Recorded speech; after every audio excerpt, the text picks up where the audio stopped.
नमस्कार मित्रों, मैं मुकेश कुमार बुरावा स्वागत करता हूं आपका अपने YouTube channel Mukesh Burawa JK and Hindi में।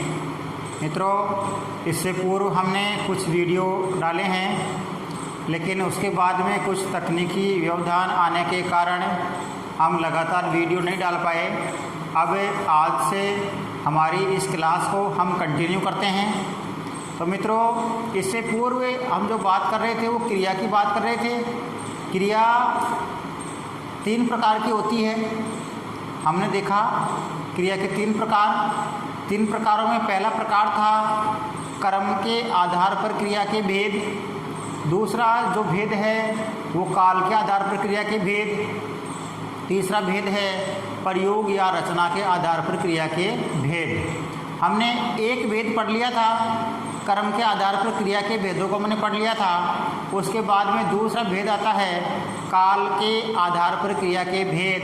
यदि मेरे द्वारा दी गई जानकारी से आप लोग संतुष्ट हैं तो हमारे वीडियो को लाइक करें, चैनल को सब्सक्राइब करें, कमेंट करें। आज हम लेते हैं काल के आधार पर क्रिया के भेद। अपना टॉपिक आता है काल के आधार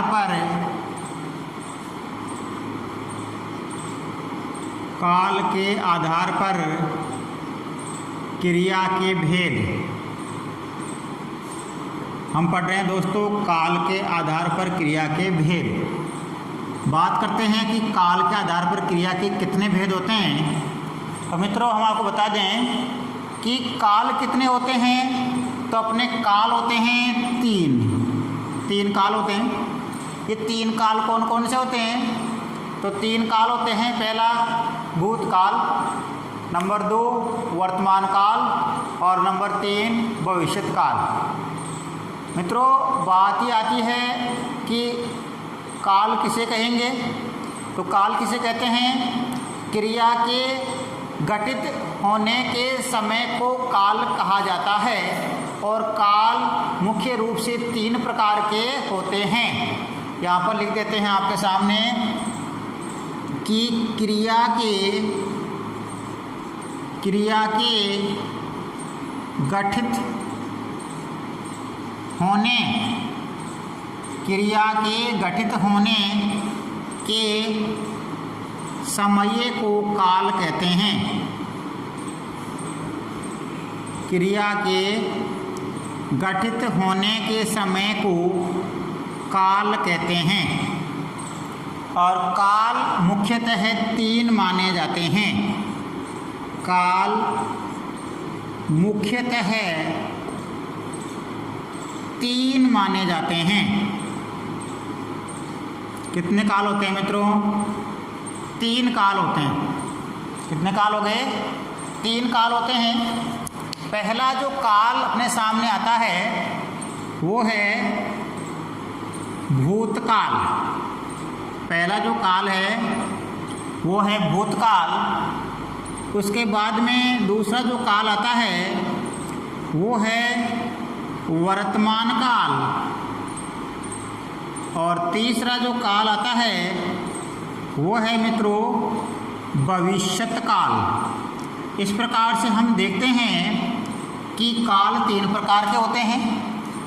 पहला भूतकाल, दूसरा वर्तमान काल और तीसरा भविष्यत काल। भूतकाल यानी जो पहले गुजर चुका, जो समय पहले गुजर चुका वो भूतकाल में आएगा। और जो समय अब चल रहा है वो समय वर्तमान काल में माना जाएगा। और जो आगे आने वाला समय है उसको हम भविष्यत काल मानते हैं। इस प्रकार से दोस्तों इन 3 कालों के आधार पर क्रिया के भी हम 3 भेद करते हैं। आगे लिखते हैं इन 3 कालों के आधार पर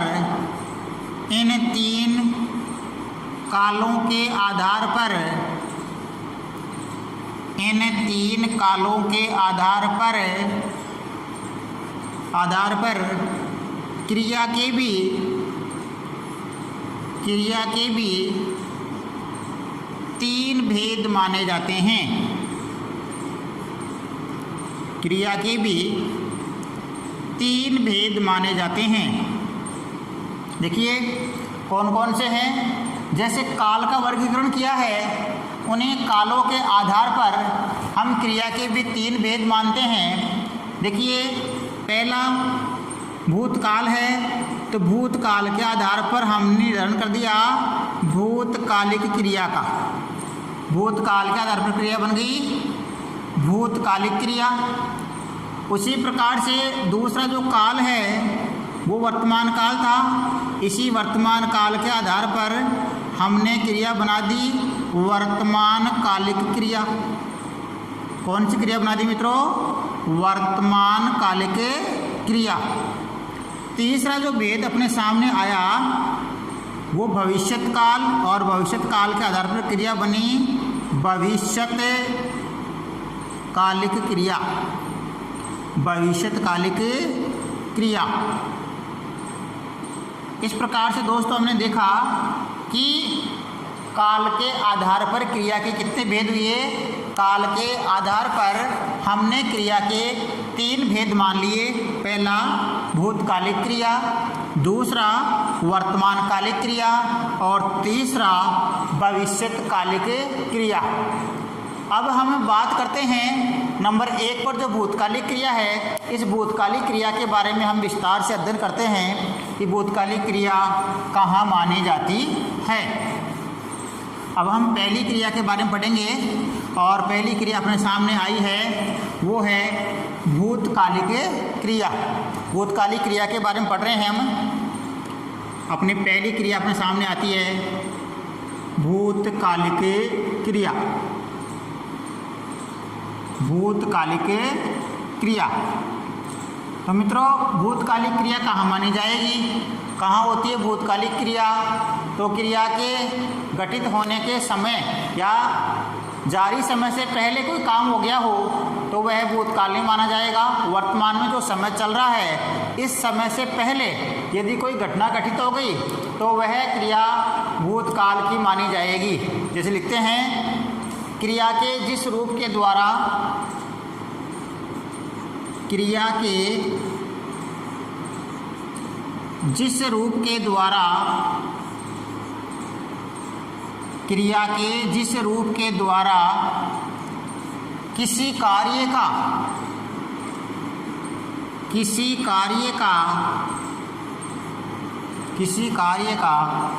जारी समय से पहले जारी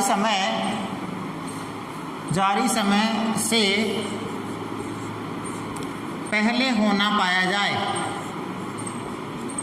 जारी समय से पहले होना पाया जाए। क्रिया के जिस रूप के द्वारा किसी कार्य का जारी समय से पहले होना पाया जाए उसे भूतकालिक क्रिया कहते हैं। भूतकालिक क्रिया कहते हैं। भूतकालिक क्रिया कहाँ हुई? यानी क्रिया के जिस रूप के द्वारा किसी कार्य का जारी समय से पहले होना पाया जाए वह क्रिया भूतकालिक क्रिया मानी जाएगी। अब बात आती है कि भूतकालिक क्रिया के भेद कितने होते हैं। तो दोस्तों भूतकालिक क्रिया के 6 उपभेद माने जाते हैं।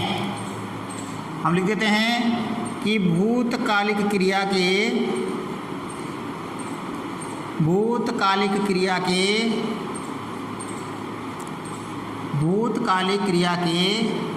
6 उपभेद माने जाते हैं। कितने उपभेद होते हैं मित्रों? 6। हम कौन सी क्रिया की बात कर रहे हैं? हम बात कर रहे हैं दोस्तों भूतकालिक क्रिया की। भूतकालिक क्रिया के कितने उपभेद है? 6। अब वो 6 उपभेद देखिए कौन कौन से हैं। हम पहले उपभेद की बात करते हैं तो भूतकालिक क्रिया का जो पहला उपभेद अपने सामने आता है वो उपभेद है दोस्तों सामान्य भूतकालिक क्रिया। पहला उपभेद कौन सा आता है? सामान्य भूतकालिक क्रिया। सामान्य भूतकालिक क्रिया। देखिए सामान्य भूतकालिक क्रिया कहाँ मानी जाती है, इसका हम विस्तार से चर्चा करते हैं। तो सामान्य भूतकालिक क्रिया मित्रों वहाँ होती है जहाँ वाक्य के अंत में क्या आता है, वाक्य के अंत में या, ये, यी, वाक्य के अंत में या तो या यही आता है अथवा या तो आएगा या यही या क्या आएगा आ ए ई, या आएगा वाक्य के अंत में आ ए या ई। अगर ऐसा वाक्य के अंत में आता है तो वहाँ पर सामान्य भूतकालिक क्रिया मानी जाएगी। जैसा उदाहरण के माध्यम से समझने का प्रयास करते हैं। उदाहरण अपने सामने आता है कि महेश जयपुर गया। अपने सामने आया महेश जयपुर गया। अब देखिए महेश जयपुर गया, इस वाक्य में क्रिया कौन सी है? तो इस वाक्य में ये तो स्पष्ट हो रहा है कि महेश जयपुर गया। गया मतलब क्रिया तो भूतकालिक है, लेकिन भूतकालिक में भी यदि हमें भेद करना हो तो क्रिया कौन सी मानी जाएगी? हमने बताया सामान्य भूतकालिक क्रिया कहाँ होगी? जहाँ वाक्य के अंत में या ये ई अथवा आ ए ई आए। तो देखिए यहाँ पर क्या आया है मित्रों, यहाँ पर आया है या, गया, या आया है या आया, इसका मतलब क्रिया कौन सी हो गई? सामान्य भूतकालिक क्रिया हो गई। दूसरा उदाहरण हम लिख रहे हैं यहाँ पर। दूसरा उदाहरण है हमने एक सांप देखा। हमने एक सांप देखा। हमने क्या देखा? हमने एक सांप देखा। अब देखिए मित्रों इसमें कौन सी क्रिया है? देखा मतलब क्रिया तो भूतकाल की है, लेकिन भूतकाल में भेद करना है तो भेद करेंगे तो क्या आया इसमें? आ, देखा आया है लास्ट में आ। देखिए आ, अगर वाक्य के अंत में या ये ई अथवा आ ए ई आए तो वहाँ पर क्रिया सामान्य भूतकालिक मानी जाती है। ये था भूतकालिक क्रिया का पहला उपभेद। अब देखिए मित्रों दूसरा उपभेद हम पढ़ रहे हैं। भूतकालिक क्रिया के उपभेद पढ़ रहे हैं। भूतकालिक क्रिया के उपभेदों में पहला पढ़ लिया सामान्य भूतकालिक क्रिया। दूसरी क्रिया आती है, वो दूसरी क्रिया है आसन्न भूतकालिक क्रिया। हम दूसरी क्रिया की बात कर रहे हैं। पहली जो क्रिया थी वो क्रिया थी अपने सामने सामान्य भूतकालिक क्रिया। अब दूसरी जो क्रिया आती है वो अपने सामने आसन्न भूतकालिक क्रिया। आसन्न भूतकालिक क्रिया। अब देखिए आसन्न भूतकालिक क्रिया की हम बात करें तो आसन्न भूतकालिक क्रिया की पहचान क्या होती है मित्रों? उपयुक्त पहचान तो है ही, अर्थात उपयुक्त पहचान। आपने देखिए पहचान यहाँ लिख देता हूँ मैं। पहचान क्या है इसकी? उपयुक्त पहचान। उपयुक्त पहचान से मेरा मतलब है कि जो पहले वाली पहचान थी कौन सी? सामान्य भूतकालिक क्रिया की, अर्थात या यही अथवा आ यही, ये तो है ही। इसके अलावा है अथवा चुका है, चुका है, चुकी है, चुका है, चुकी है, चुके हैं। यहाँ लिख देते हैं इसको, हैं, चुका है, चुकी है, चुके हैं, चुका हूँ। इस प्रकार की पहचान आती है वाक्य के अंत में। उदाहरण के माध्यम से समझने का प्रयास करते हैं। जैसे अपने सामने आया कि महेश, पहला उदाहरण लिया हमने कि महेश जयपुर गया है। महेश जयपुर गया है। यहाँ भी लिखा था महेश जयपुर गया, गया तक लिखा था, हमने आगे क्या कर दिया? गया है तक कर दिया। गया है, महेश जयपुर गया है। तो इसमें उपयुक्त पहचान तो है ही, पहले वाली पहचान थी, यहाँ तक तो पहले वाली पहचान है, उसके बाद में है और आ गया, तो ये कौन सी क्रिया हो गई? आसन्न भूतकालिक क्रिया हो गई। इसी प्रकार से मित्रों दूसरा उदाहरण अपने सामने आता है कि मैं खाना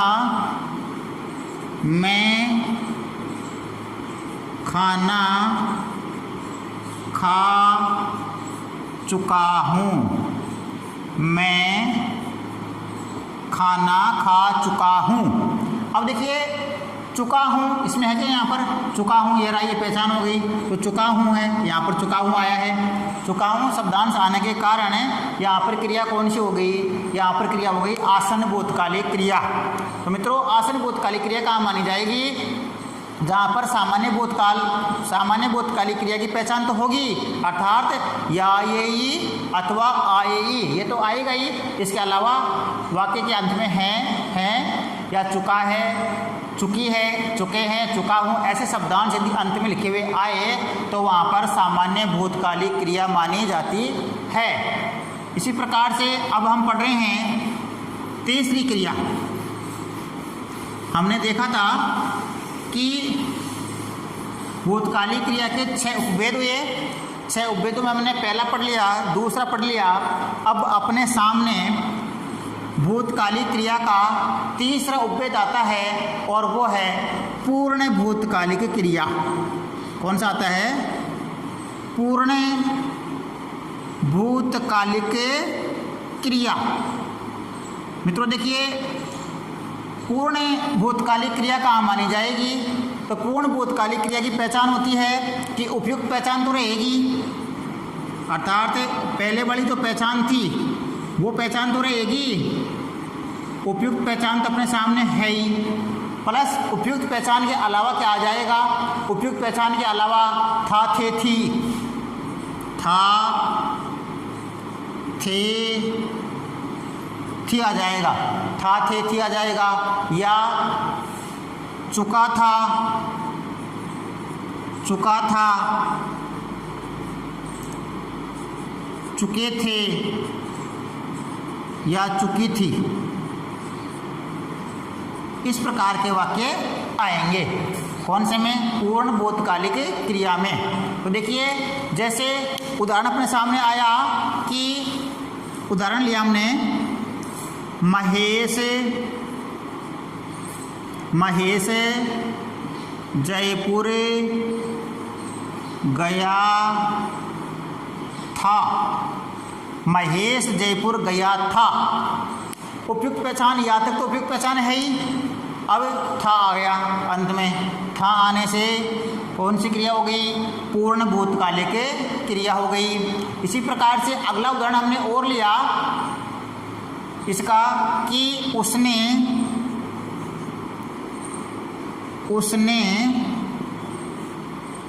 चाय पी थी।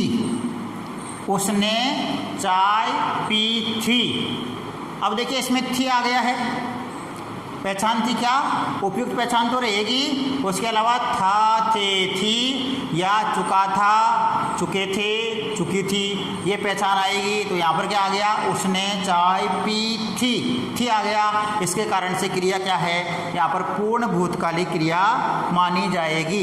इसी प्रकार से हम क्रिया के 3 भेदों को पूरे कर चुके हैं। हम पढ़ रहे हैं कि काल के आधार पर क्रिया के भेद पढ़ रहे हैं और काल के आधार पर क्रिया के हम 3 भेद हमने अब तक कंप्लीट कर लिए हैं और अपने पास में चौथा भेद आता है। वो चौथा भेद है संदिग्ध भूतकालिक क्रिया। चौथा भेद आता है संदिग्ध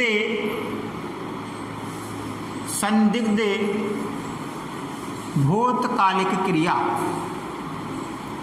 चौथा भेद कौन सा है दोस्तों? संदिग्ध भूतकालिक क्रिया। संदिग्ध भूतकालिक क्रिया की बात कर लेते हैं। तो संदिग्ध भूतकालिक क्रिया में मित्रों जो पहले वाली पहचान है वो पहचान तो रहेगी। उस पहचान के अलावा क्या होगा? उपयुक्त पहचान।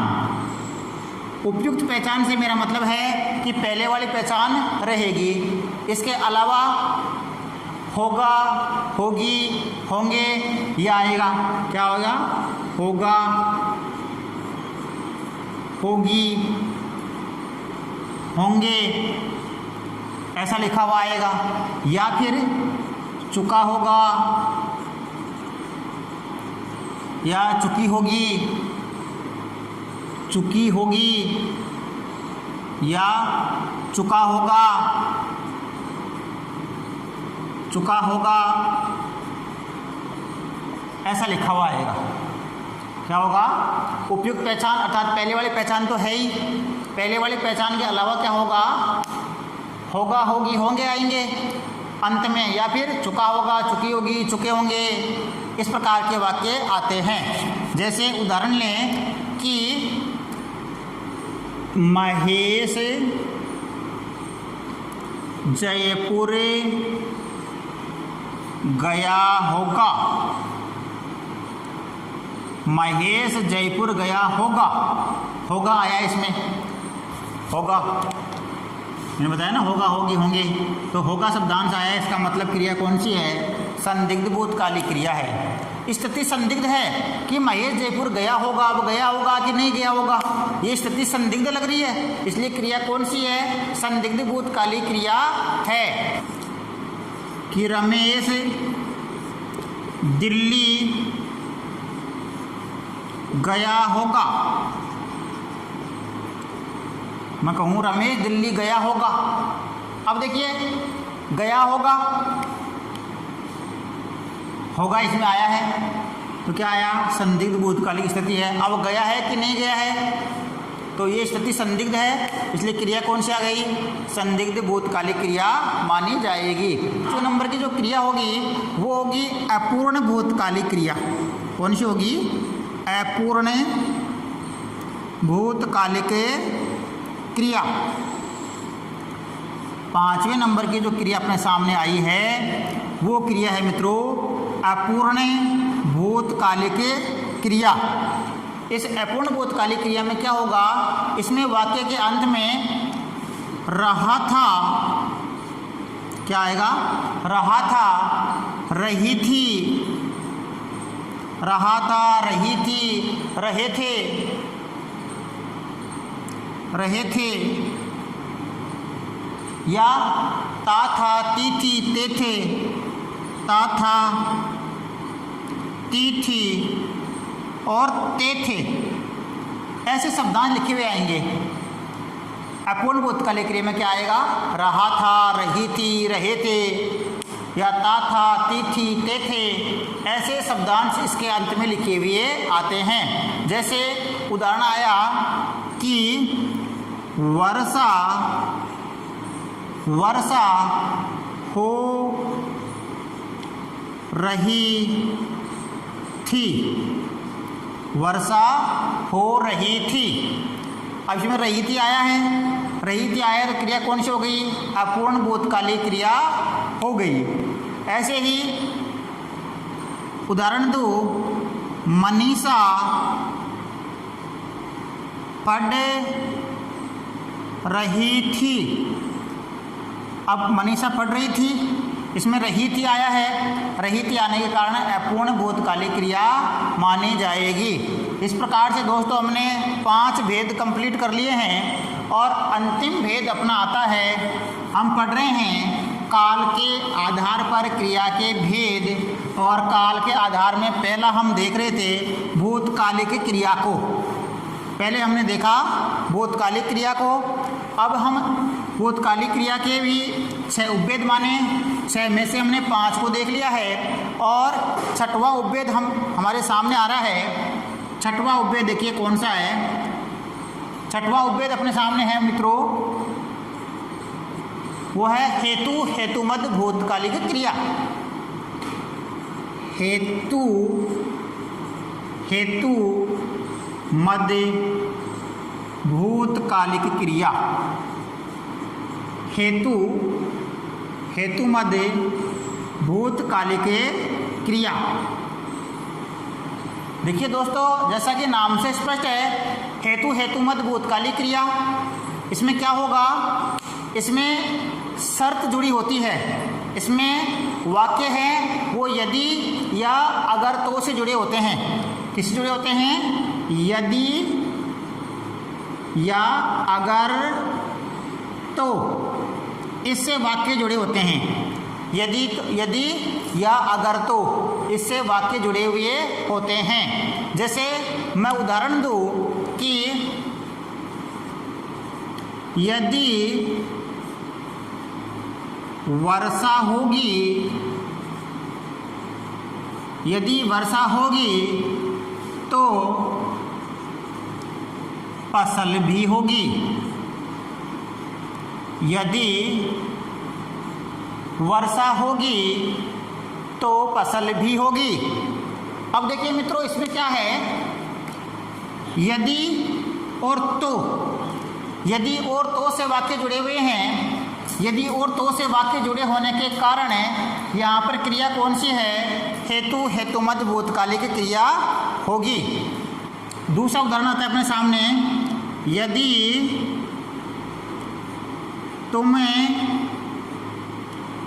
मेहनत करते, यदि तुम मेहनत करते तो सफल भी होते। यदि तुम मेहनत करते तो सफल भी होते। यहाँ पर देखिए मित्रों, वाक्य है वो यदि और तो। यहाँ पर वाक्य यदि और तो से जुड़ा हुआ है। वाक्य यदि और तो से जुड़ा होने के कारण यहाँ पर जो क्रिया है वो हेतुमद भूतकालिक क्रिया मानी जाएगी। तो मित्रों, आज हमने क्रिया पढ़ी और क्रिया में कौन सा भेद पढ़ा? हम पढ़ रहे थे काल के आधार पर क्रिया के भेद। काल के आधार पर क्रिया के 3 भेद माने थे हमने, भूतकालिक क्रिया, वर्तमानकालिक क्रिया और भविष्यकालिक क्रिया। आज हमने जो क्रिया पढ़ी है वो क्रिया मित्रों केवल और केवल वो है भूतकालिक क्रिया। कल हम वर्तमानकालिक क्रिया के बारे में विस्तार से अध्ययन करेंगे।